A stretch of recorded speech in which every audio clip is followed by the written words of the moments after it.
National sample survey office की एक study में पता चलता है कि रूरल और अर्बन इंडिया में लोग 90% ट्रांसपोर्ट का खर्च बस, ट्रेन, टैक्सी और रिक्शा पर कर देते हैं।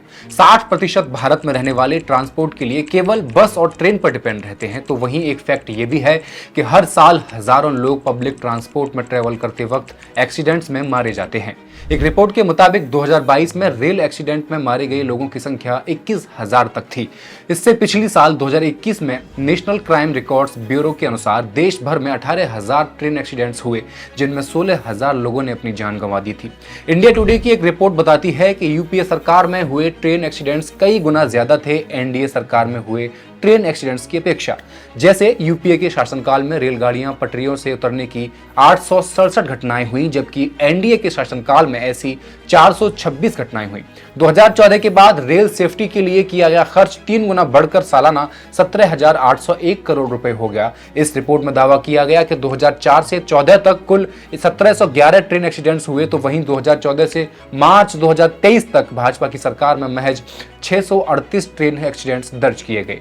एनडीए सरकार में रेल हादसों पर भाजपा की वाहवाही करती इस रिपोर्ट में आंकड़े तो सही हैं, लेकिन सच सिर्फ आधा अधूरा है। पूरा सच हम आपको बताएंगे आज के फैक्ट्स एंड फिगर्स के इस एपिसोड में। इसके साथ ही बात करेंगे पिछले बड़े रेल हादसों की और एक नैरेटिव की जो मोदी सरकार की कमियां छुपाने के लिए आजकल हिंदू संगठनों द्वारा चलाया जा रहा है कि इन रेल हादसों के पीछे एक धर्म विशेष के लोग हैं, रेल हादसे एक साजिश का हिस्सा हैं। तो आइए जानते हैं कि आखिर सच क्या है।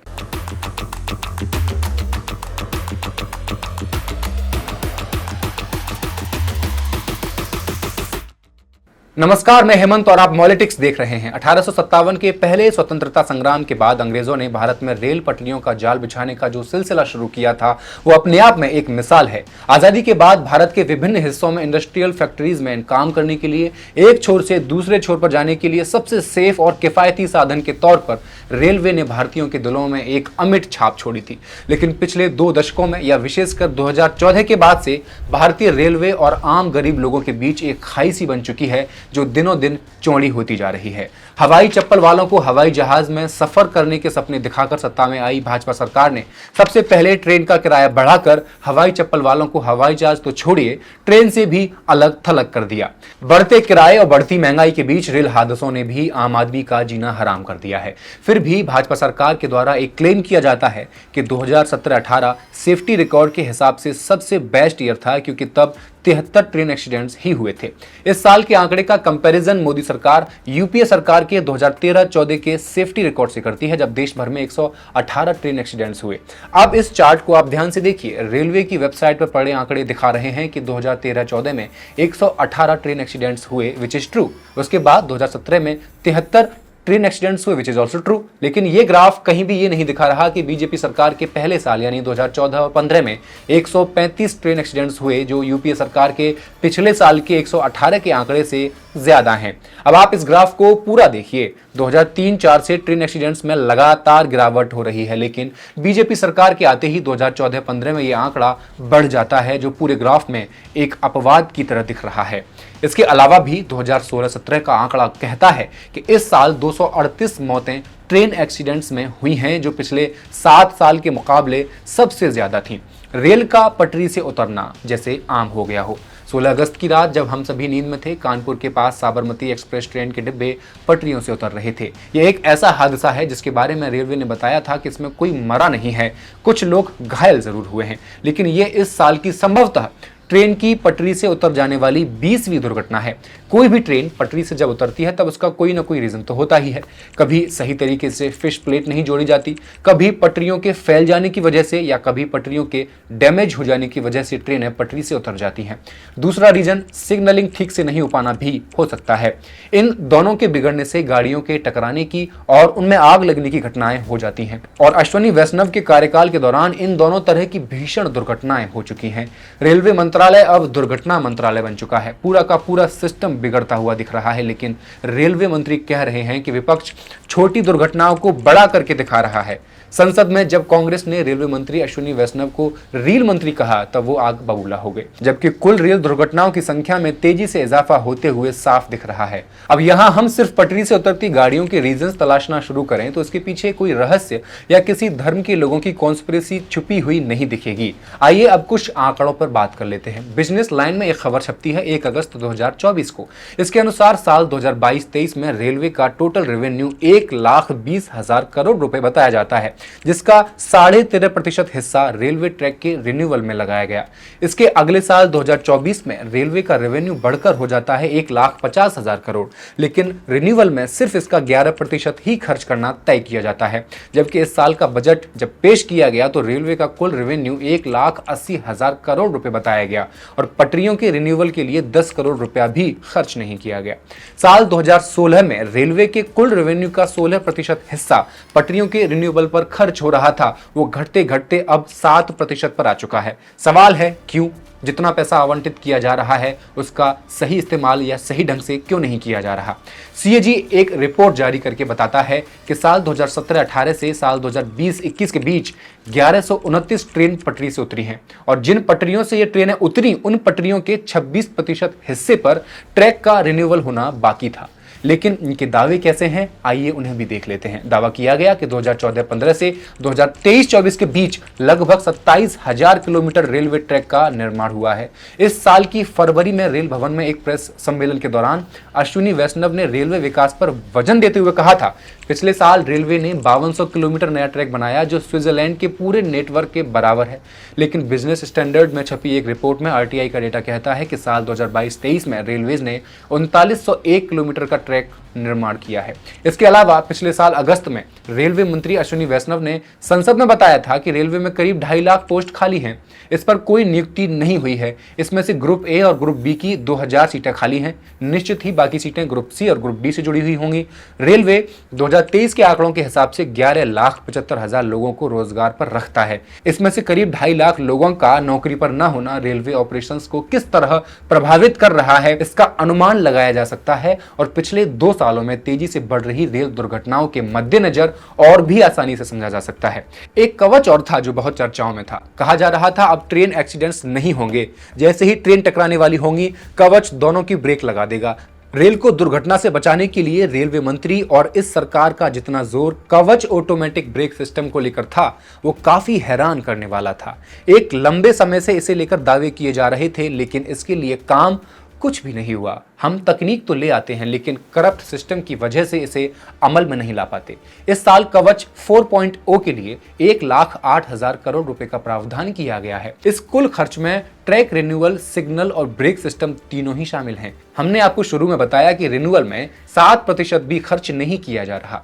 बाकी 2 व्यवस्थाओं को ऑटो सिस्टम में बदलने का प्रोसेस पिछले 20 सालों से चल रहा है, जिसमें कम लेबर कॉस्ट से हाई क्वालिटी सेफ्टी तक जाने का दावा एक नारे की तरह अब तक चलता आ रहा है। इसी तरह नए ऑटो ब्रेक सिस्टम को लागू करने के लिए देश में जहां जहां भी ट्रेन कोच बनाए जाते हैं उनको खत्म करने की ओर ले जाया जा रहा है।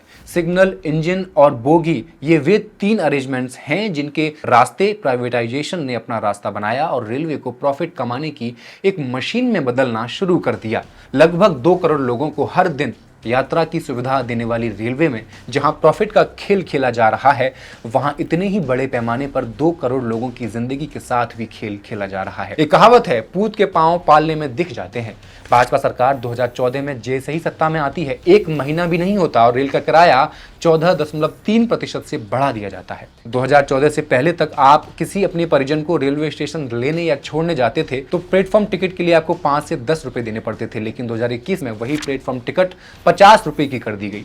पैसेंजर ट्रेन को मेल एक्सप्रेस का दर्जा दे दिया गया ताकि इन ट्रेन का किराया भी बढ़ाया जा सके। मोदी सरकार एक के बाद एक महंगाई बढ़ाने के तरीके तलाश करती रही। रेलवे के प्राइवेटाइजेशन पे जोर दिया जाने लगा। प्लेटफॉर्म पर लगने वाली कॉपी किताब, अखबार, मैगजीन और न्यूज़पेपर की दुकानों को बंद करके वहां नमकीन बिस्किट बेचे जाने लगे। जिन बेरोजगार ग्रेजुएट्स के लिए एक योजना के तहत ये बुक स्टॉल खोले गए थे वो बंद हुए तो कई परिवार फिर से बेरोजगार हो गए। उनकी जगह अंबानी अडानी जैसे कॉरपोरेट को ठेका देकर प्लेटफॉर्म्स पर मौजूद टी स्टॉल्स की बोली लगाई जाने लगी। महंगी बोली लगने के बाद स्टॉल के मालिकों ने प्रोडक्ट्स भी महंगे कर दिए, जिसका सीधा असर आम नागरिक की जेब पर पड़ा। लेकिन रेल का सफर इतना महंगा होने के बाद भी रेल दुर्घटनाएं थमने का नाम नहीं ले रही हैं और उसकी वजह बताते हुए राइट विंग कहता है कि एक धर्म विशेष के लोग रेल हादसों के जिम्मेदार हैं।